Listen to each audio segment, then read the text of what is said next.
You're back. Did you bring my goods?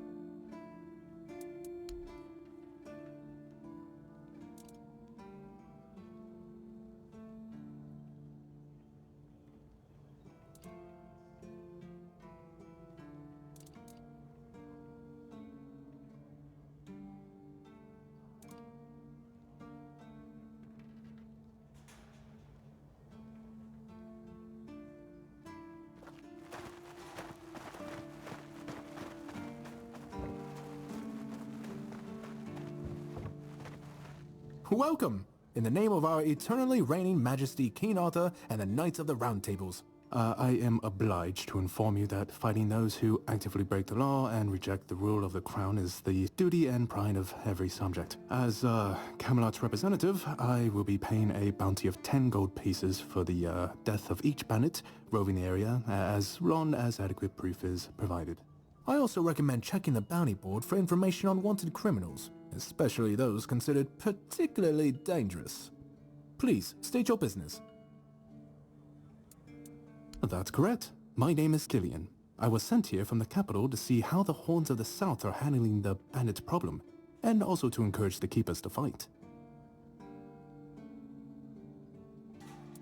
The situation with the Pict and Del Rita savages is precarious. Too bad we can't get rid of them as easily as we did the Druids. There have also been rumors that we might soon have a civil war on our hands, so Camelot cannot afford to spread our forces too thin. There are rumors that the Rita tribes want to unite, and that would mean open war with Camelot. As for those Pict savages, they've been growing bold, leaving their forest. For now, it's just been small scrimmages. But who knows how it would end? Well, you've probably heard about the Druids making human sacrifices by stuffing people into wicker puppets and setting them on fire. Well, the people decided to give them a taste of their own medicine. They rounded them all up and then sent them up in smoke. Oh, how they must have howled and sizzled. Too bad I couldn't see it.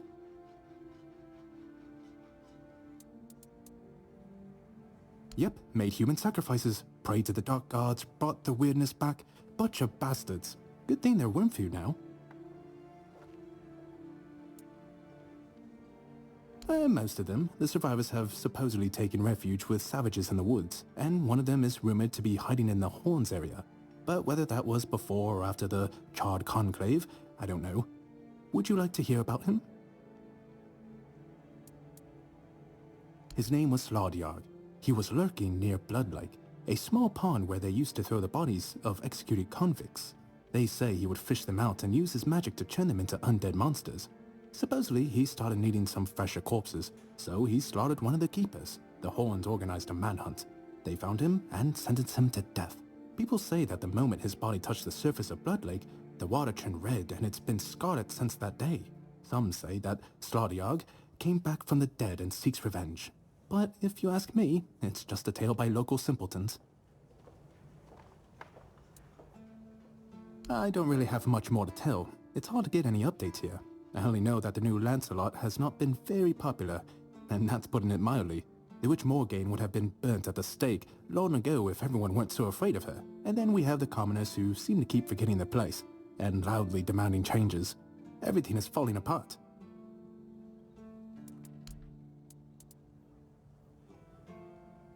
None so far. The Keepers don't want to risk being turned into pincushions for a mere 10 gold pieces. Besides, the captain banned them from leaving the Horns of the South without a good reason. Too many bandits and not enough Keepers. Oh, you have no idea. When I heard they were sending me south, to the very place that's crawling with bandits and barbarians from the tribes, I imagined I'd be a little closer to the action, you know? Fighting, gushing blood, screams and such like. I thought the veterans would be showing me their scars and stumps and telling me tales of how they lost their eyes, ears and limbs. Or even better, how they were ripping open throats and bellies. Instead, the only stories I hear are when those fools break their own legs when they get drunk and fall off the walls.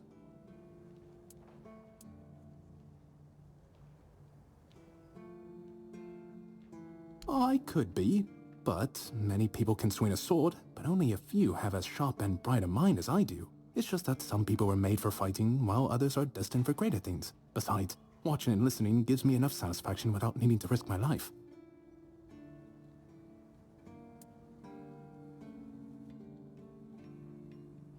Yeah, I've been like this since I was a child.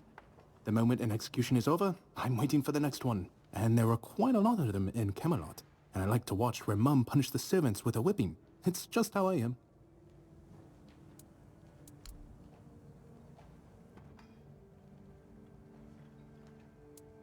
Well, Camelot would send a group of knights with Sir Galahad at the head, and he's not interested in half measures. He'd probably burn down half the garrison, or hang them. He's done both. By the way, did you know that people who are hanged rarely die from strangulation? Usually the sudden jolt causes the backbone to snap, which separates the head from the body. A while ago I saw someone hanged in the village, and it's true. One snap, and it's done.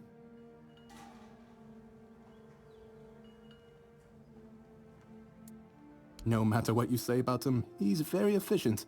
Brutal, even by my standards, but efficient.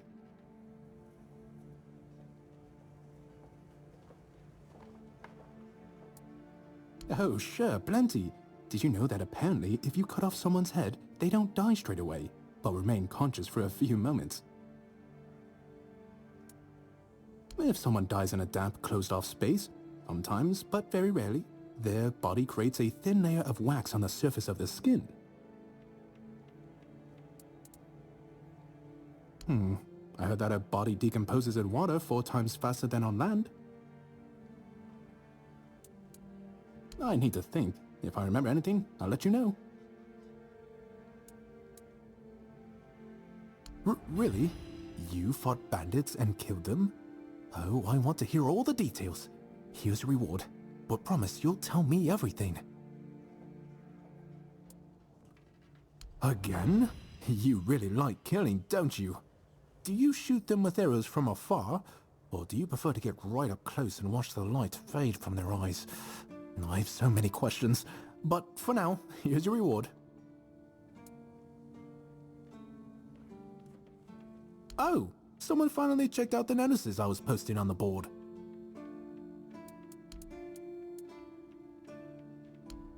Do you keep bandits' fingers as trophies? I would. Oh, hey, before you go, I can see the bloodlust in your eyes, you know. It takes one to know one. So here's some friendly advice, free of charge.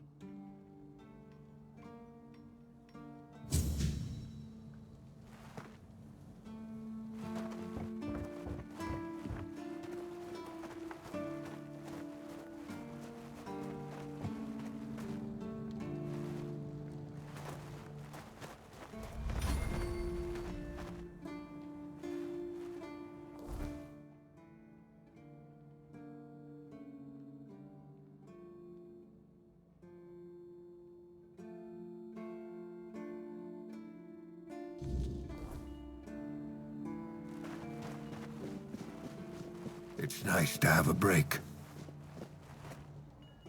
Huh. It's for Dan, isn't it? That ungrateful bastard's still on the wall. You don't have to do that, kid. I know it's for him. It's fine. And I forgave him a long time ago. And now that I think about it, it was a hell of a prank.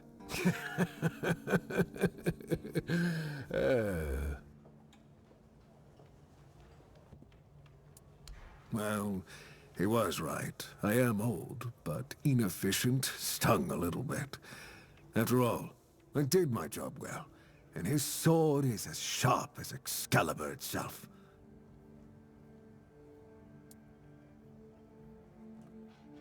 Well, I may not be angry with him anymore, but that doesn't mean I'll work my ass off so that his doesn't freeze. Here's an explanation of how to make it. Feel free to help him out yourself.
Thank you, friend.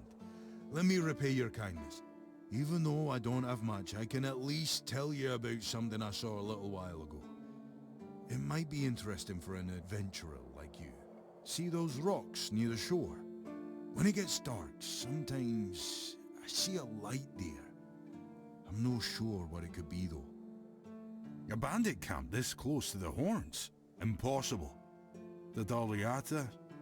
No way. They wouldn't hide like that. Maybe something else entirely? It's probably nothing, but maybe you could find something interesting or valuable there.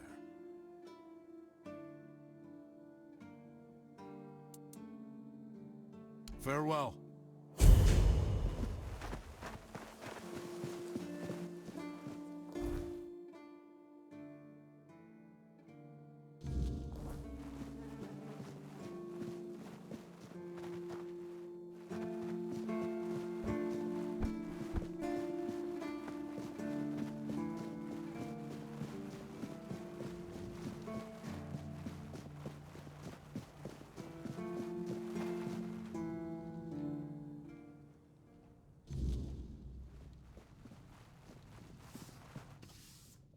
Welcome to the Museum of the Horns of the South, the southernmost keep under Camelot's jurisdiction.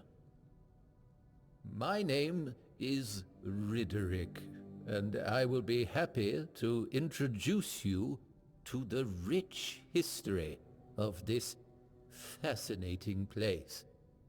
A history that began 623 years ago with the first keeper, Sewell Firstfoot. I'd also like to bring your attention to our numerous exhibits that are, as I like to say, inanimate witnesses of the history of the Horns of the South.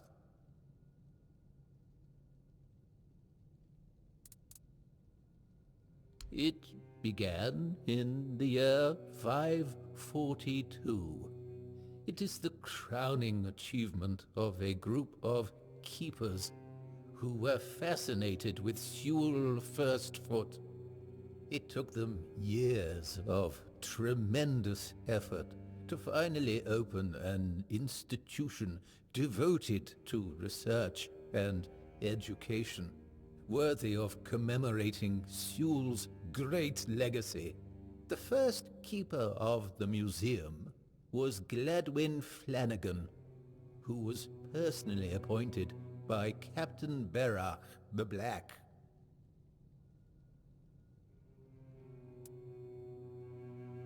I don't doubt it, since Sewell Firstfoot was a remarkable figure, well known to every keeper. Drawing on available sources, we can claim with almost absolute certainty that Sewell Firstfoot was the first man who ever set foot on the island of Avalon. As you can probably guess, that's where his moniker, Firstfoot, comes from.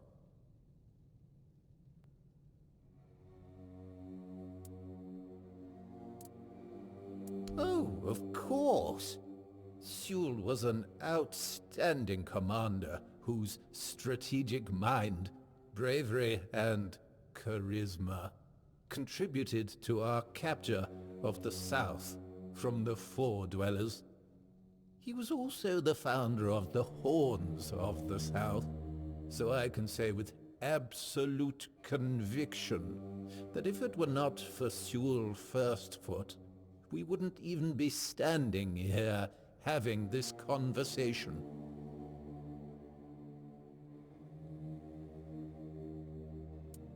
The museum holds a collection of 72 items of the so-called movable, tangible heritage. The collection includes big and small items that represent the world surrounding the keepers of the Horns of the South from the 1st to the 6th century of the Avalonian era. Here you will find militaria, craft tools, everyday objects, furniture, textiles, coins, religious artifacts.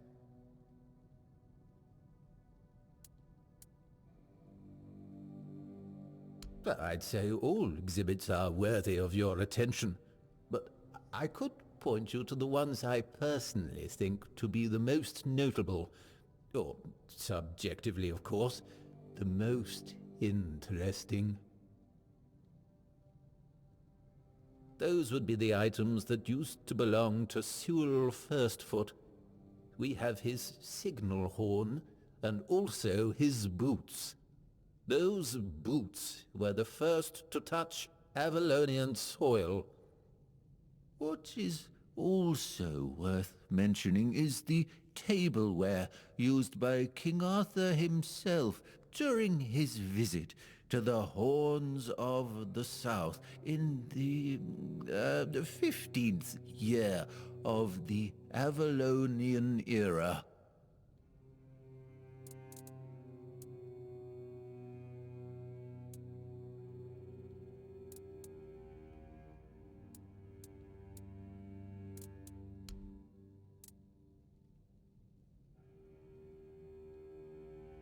I have to admit that local fauna is not one of my main areas of interest, but I do know the answer to this question, as it is rooted in the history of the Horns of the South.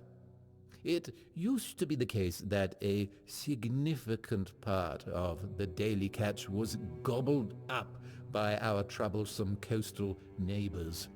So the keepers of that time found a very peculiar way to deal with the problem. Some of them, called the seagullers, scared off the coastal birds using specially constructed masks. They made them from feathers and pieces of tanned pigskin sewn together. The reason the gulls avoided these masks is unclear, but perhaps their peculiar shape reminded them of a natural predator?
that noise?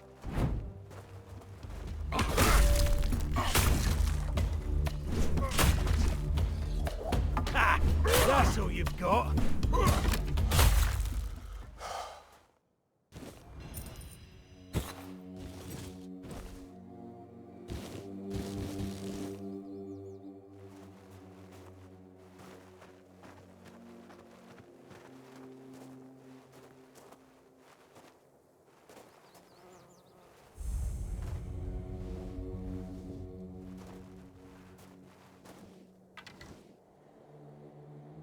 Oh, a new face. I haven't seen you before. And I'm in the woods. Is that how you want to talk? It depends on who's asking and why. Nah, I'm kidding. I don't meet many outsiders these days. I'm Marg, a hunter in the service of the Horns of the South.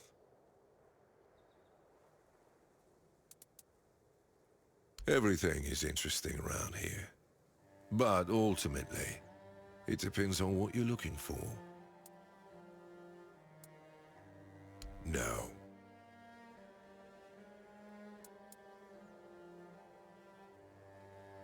I respect your candor.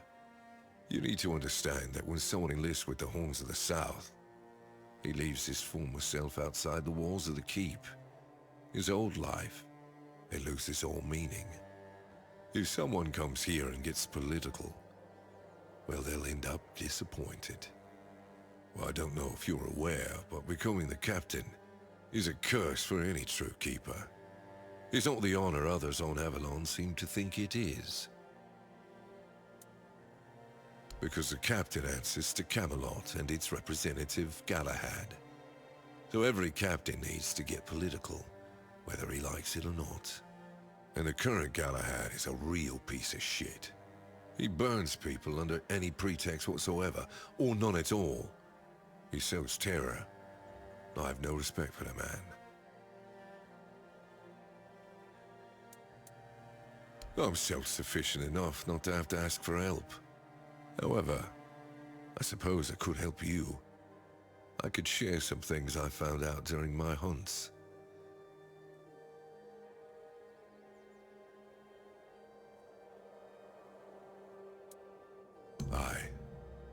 I don't know what it is about this place, but even the dead hardly ever get any rest. Though I'll admit, it's getting worse lately. They keep emerging from the local cemetery in numbers greater than that small plot of land ever held. So I'm guessing we might have a necromancer on our hands. And here I thought after the Charred Conclave, we'd have more than 100 years of peace from them.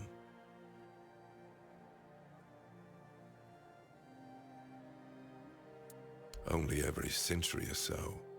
But even that's too often if you ask me. Something seems to draw them here.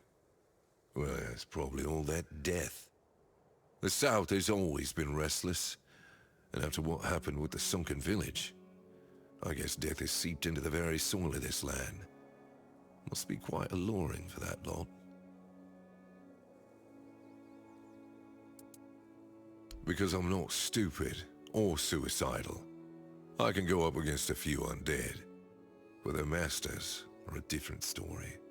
I'm a simple hunter, while they have the power to raise the dead. Arrows are only good against magic if you're far away from the caster, which is impossible in the crypt. But if you decide not to help, I'll have no choice, will I? Or I could just wait for the necromancer to be destroyed by what they summoned.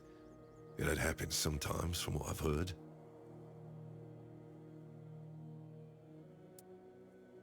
Good. And try not to die. That undead swarm doesn't need any more recruits.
come to visit me here.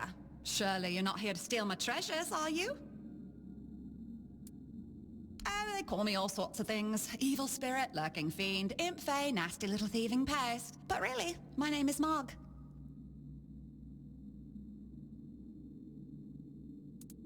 We're definitely not fae, that's something else entirely. I'm what people wanted to believe in.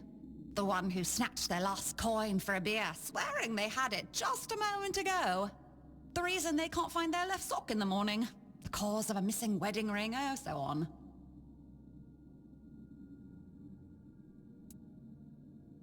It happens. I suspect it's because I really like to snatch people's little trinkets. But between you and me, if they paid more attention, it wouldn't be so easy to steal their things.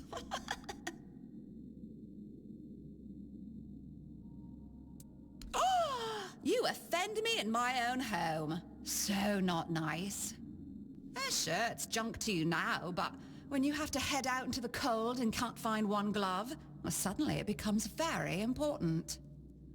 And that glove? I've had it for ages.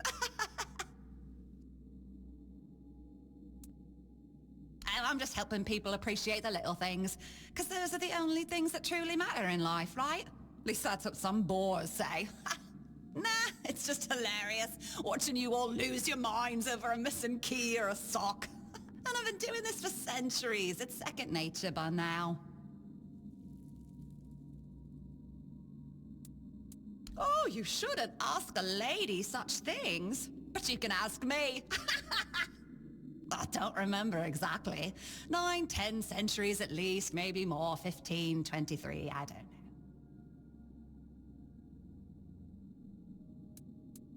Of course! I mean, the funniest part is, you live in a place where you shouldn't even be, staring death in the face every day. And yet, you get the angriest over the smallest things. The Red Plague? Oh, you'll manage somehow, but where the hell is my favorite pipe?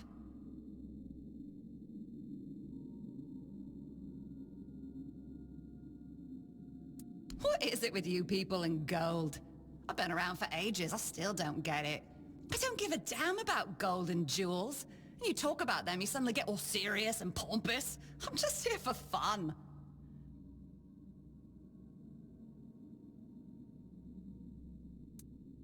Strange. I thought people liked being buried with their little trinkets and shiny bits. And since I'll be dying soon, a crypt seems perfect. That's right. I used to play tricks on people back in the homelands. Back then, they respected me. But ever since we came to Avalon, it's just been getting worse. They're forgetting. Sometimes someone still tosses salt over their left shoulder for me, or maybe leaves a little bowl of milk with honey outside, but those folks are rare now. And when they all forget me, that's the end.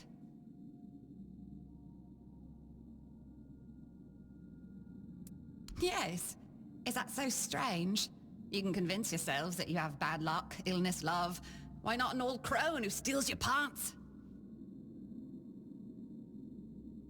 No, it's just the natural order of things. I've lived long enough anyway. But since I'm kicking the bucket soon, I could pass on some of my power to you. What you say?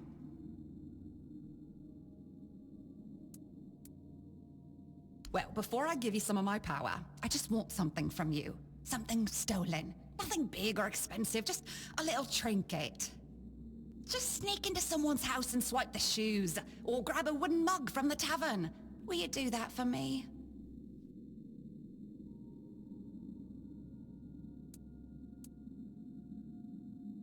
Great! Now you can either keep your word and commit the terrible sin of theft, or break your promise. And if you ever feel like a bit of thievery, I'll be waiting right here. Well, have you got a little stolen something for me yet?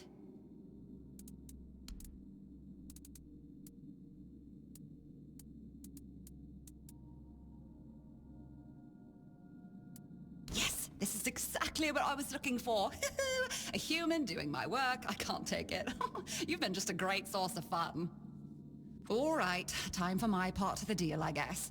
Close your eyes, put on a serious face, like something very mystical is happening. Ooh, ooh, ooh.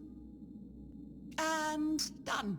Now you've got a bit of my power. Go into the world, use it well.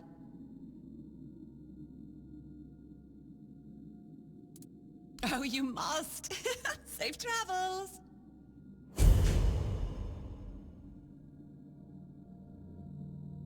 Farewell. If you ever need a missing key, well, I might just have it.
Who goes there? Are you the one responsible for all that racket? People are trying to rest in peace, damn it! You should be. These folks fell into their eternal slumber a long time ago. But some of them have turned out to be very light sleepers. Not their fault, but we should at least try not to wake them up.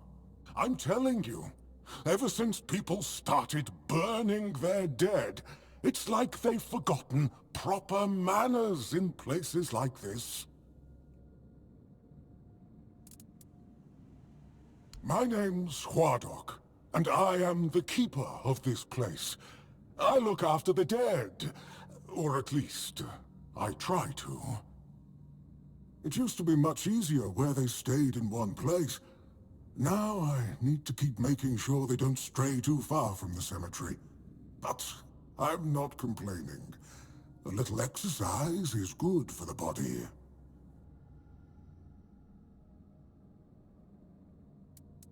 Dead, alive, what's the difference? I am here. I always have been, and I always will be, until the day I'm released from my service. Truth be told, I'm not quite sure. Has it been a long time since the wave came and swallowed the village? That was when people stopped coming here. It's like the sea washed away the memory of this place as well. I don't remember much of what happened afterwards. I must have fallen asleep for a while.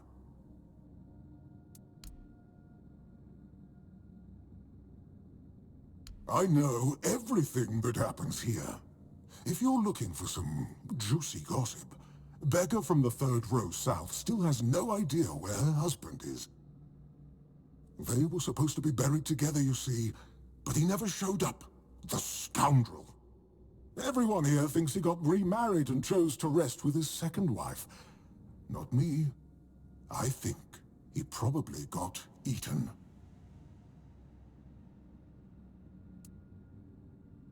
Oh, that would be Master. He's been at his experiments again, I'm afraid. Getting the folks around here all agitated. Putting them back to sleep again is going to be such a chore.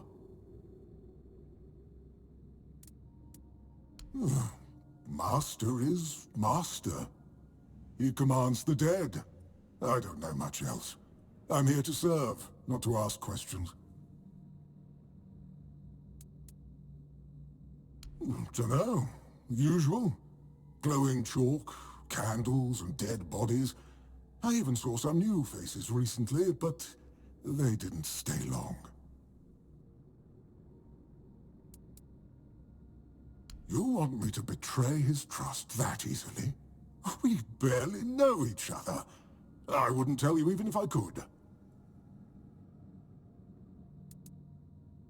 Because it's my purpose. The sole reason I was brought back. That has never changed, just as I haven't. But I'm happy where I am. The dead need company too, you know. The folks here were forsaken by the living. At least I can make sure they're not lonely. Interested in local history, are you? Good, good. The memory of those who came before us should be preserved. I can let you in.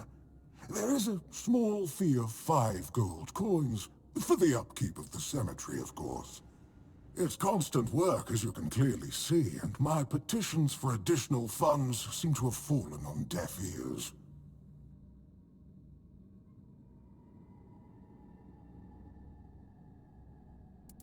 Ah, that it is. But there's only so much I can do on my lonesome. I cannot ask any of these old folks for help. They're not bound by worldly affairs anymore. The only thing they have left is time, and it wears them down just as much as it does their homes. Bless you, kind stranger. Those old bones are not what they used to be. Here, just take the key. Be careful, though. There's evil dwelling in those crypts. Oh, and I hope I don't need to remind you not to rob any graves. It's terribly rude, and I'd rather not deal with the complaints.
Careful there! Try not to step in the array. It's advanced magic. Very fragile.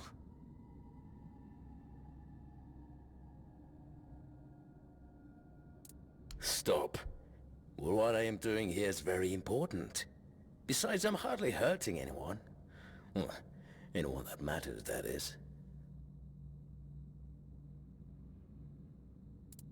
That is a gross oversimplification. I am conducting valuable research, and yes, I do get rid of vermin and give their sorry existence some actual meaning.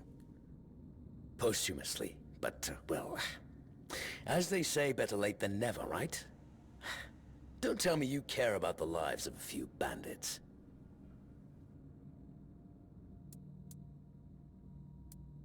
I'm not desecrating anything. It's just flesh. There's nothing sacred about it in the first place. It starts decaying the moment you die. I'm merely prolonging its usefulness. And I've made some tremendous breakthroughs. I know people fear this kind of magic, but it creates so many new possibilities. It could change the meaning of life and death. Give those who died prematurely more time with their loved ones. We could learn to live without the fear of dying. We could treat death not like an end, but like a new beginning.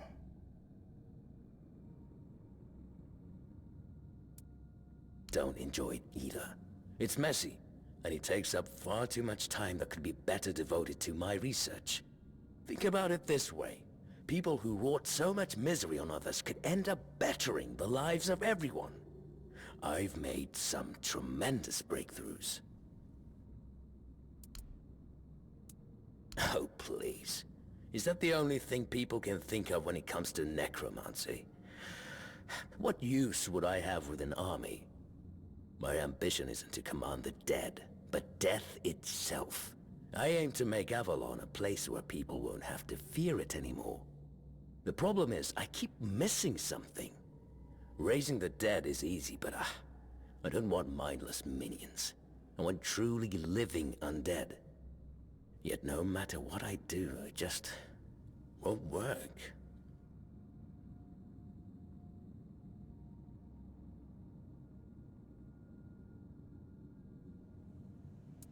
Nonsense. The process, as you aptly called it, holds no secrets from me. I have studied its every stage, every aspect, all while keeping meticulous records. It's almost insulting how straightforward it is, how little variety there is at its very core. Death truly does make all of us equal. And yet, capturing the connection between the flesh and the spirit continues to elude me. No matter how I approach it. I've even tried to force it, but to no avail.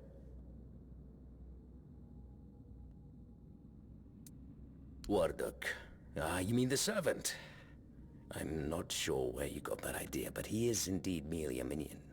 Quite a sophisticated one, I'll admit, but he's never said more than 2 words to me. Fine. If you wish to waste your time with him, go ahead. Who knows, maybe his first master simply forbade him from speaking his mind. Still, don't hold your breath for any groundbreaking insights.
Oh, you're back.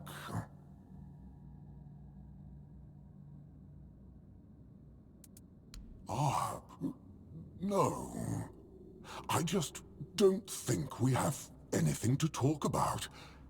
I don't mean any offense, but truth be told, they're all the same to me. Every one of them thinks they're reinventing death or breaking the circle of life. And the only thing they're doing is disturbing some honest folk in their rest. You see? I couldn't tell. I don't mean any offense, but they're all the same to me. Every one of them thinks they're reinventing death or breaking the circle of life. And the only thing they're doing is disturbing some honest folk in their rest. I don't have much choice, do I? But I don't mind the service. I like being around the dead. It's just the constant cleanup that gets to you after a while. Pah! No! I'm sure he won't be the last. This place is very popular with their kind for some reason, and they always leave it in such a state. It's not like it would hurt them to pick up a few bones and put them back in place.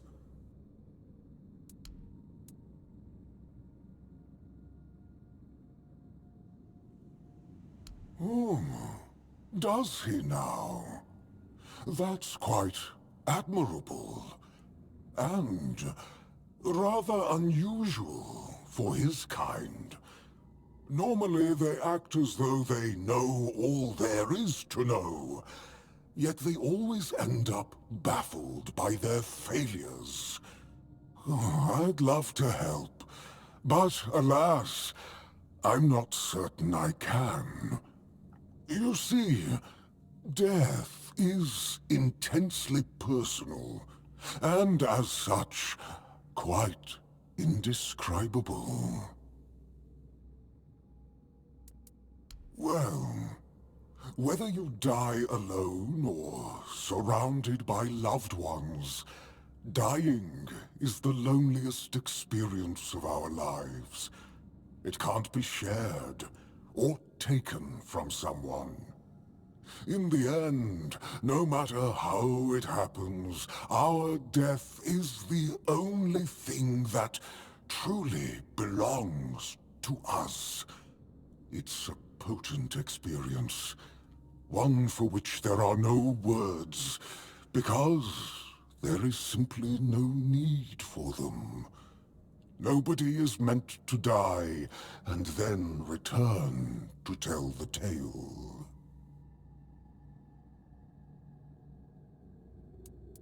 I'm afraid not. But honestly, I wouldn't mind if it convinced the Master to abandon his pursuit. It's clear now how futile it is. He would be better off dedicating his time to really anything else. Oh, it's such a waste to see someone spend their life chasing the unattainable.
Well, what earth-shattering revelation do you have for me?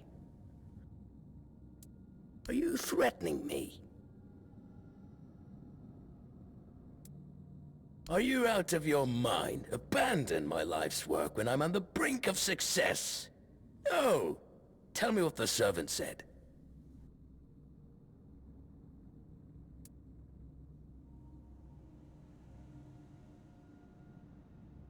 That's, No, it can't be that simple. It sounds so... sentimental. I don't believe in things that are indescribable or unmeasurable.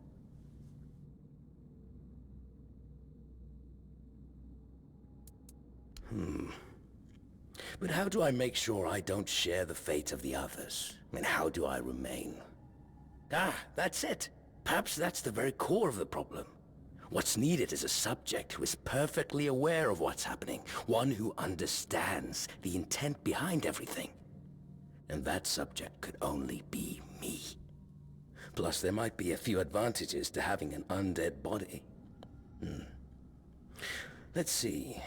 Just need a few things and...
Oh, well, this is a fine kettle of fish, isn't it? Poor Master. He must be terribly confused. I am the keeper of this cemetery. I know everything that happens around here. Master is... well, he's not really the Master anymore. But he became one of us, so it is my duty to watch over him. Oh, please, visit any time. I'm sure it'll make him happy. And I suppose I won't be going to sleep just yet. Not while the Master is still adjusting to his new state. It might be a good time to tidy up around here. Who knows? I might stumble upon a few useful items for your journey. So, don't be a stranger.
And?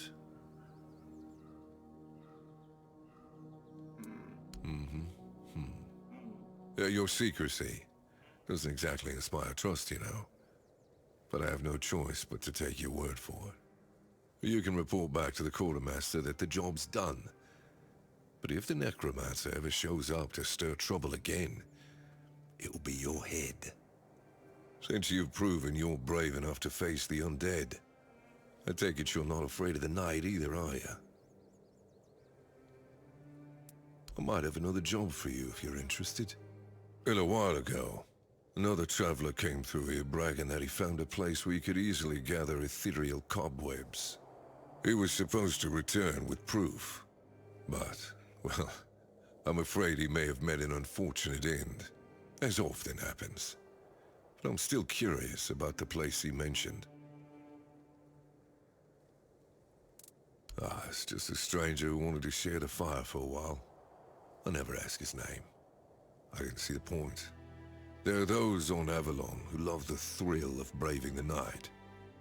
They don't usually live very long.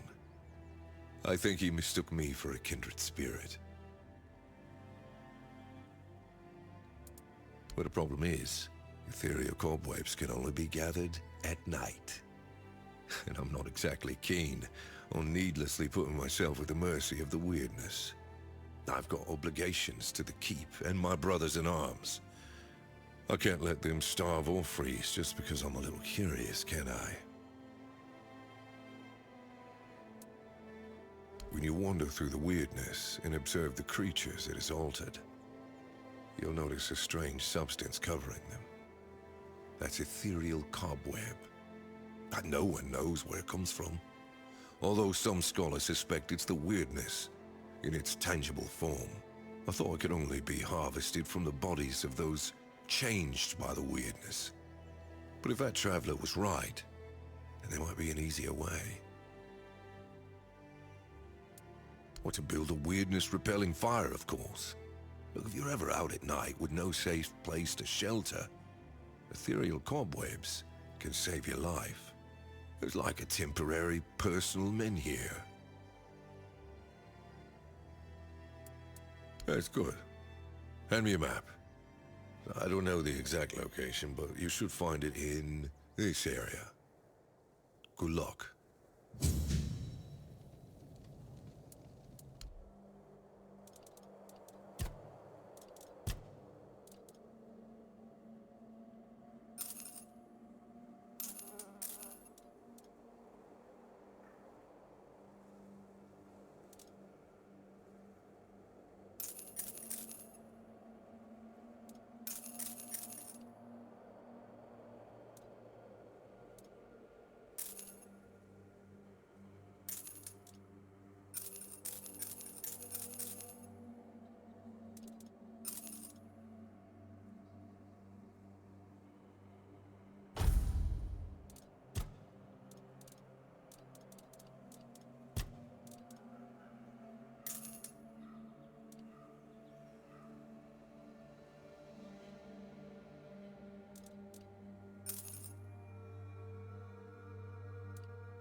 We have company.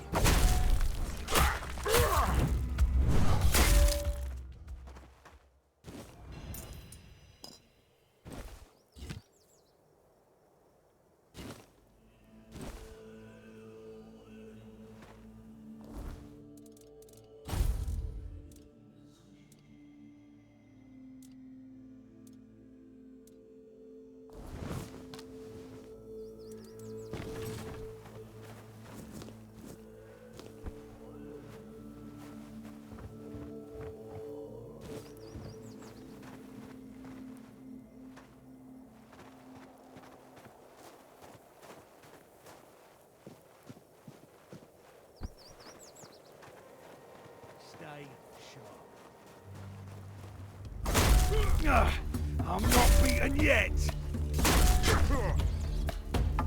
Your gold belongs to us now. There's a...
being watched.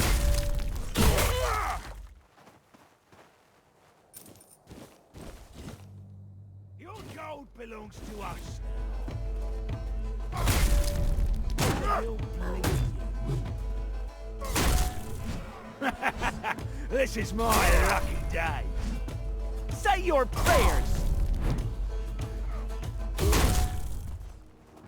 You fight like a milkmaid!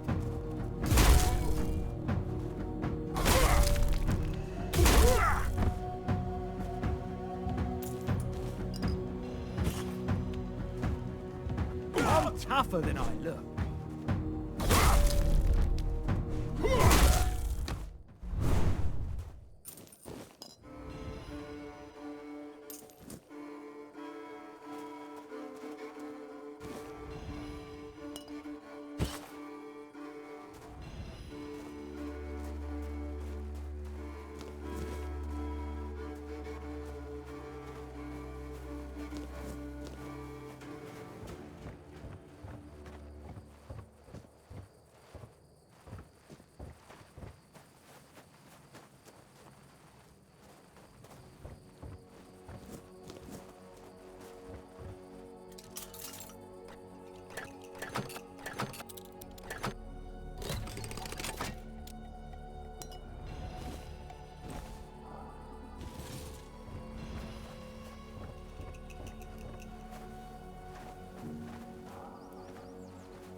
Keep your eyes peeled.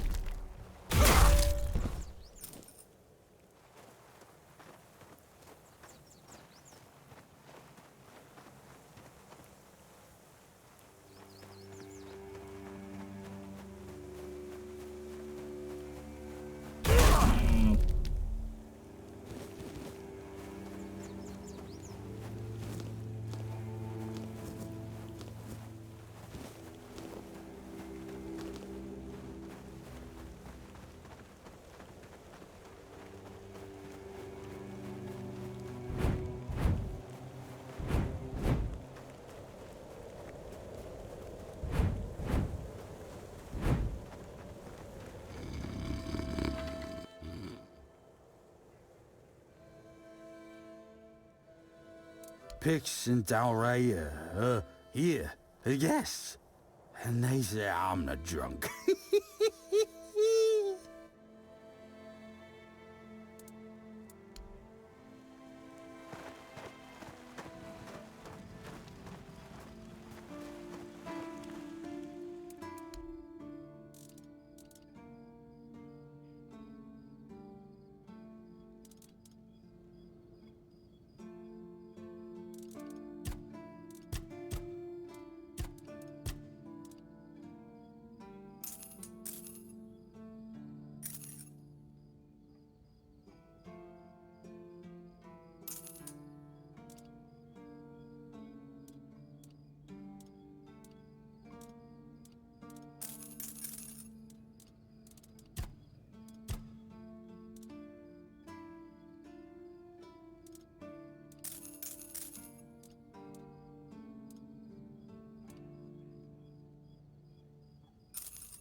Please, state your business.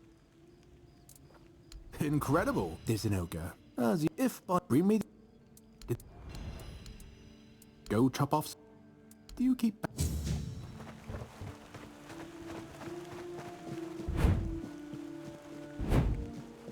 Sometimes it's nice to just sit and think.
You lost or what?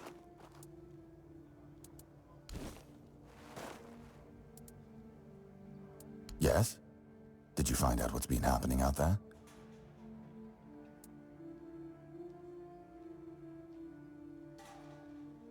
Great. A necromancer. Just what we needed. It wasn't the Dark Druid from the legends, was it? Good thing you got rid of him then. We already have the Dalriada almost on our doorstep. We don't need an army of the undead to boot. You did well. Maybe it's not so bad having you here.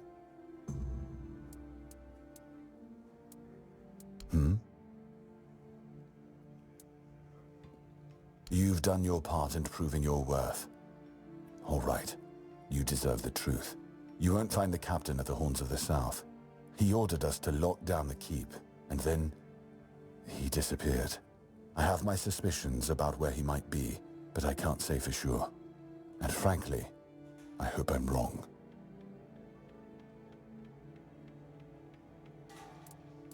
I don't like your tone, my friend. But all right. I suspect he's at the All-Mother's Temple. But I will warn you, if he's not dead already, I'm pretty sure you'll be if you decide to go there. That's where the Dolriada tribes are holed up, and they're not known for their kindness. And if you do find the captain, tell him to return to the Horns of the South as soon as possible. Galahad the Pure is already on his way, and he won't be pleased to find a bunch of keepers hiding behind the walls without their commander. We'll all face consequences if that happens.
Still alive, eh?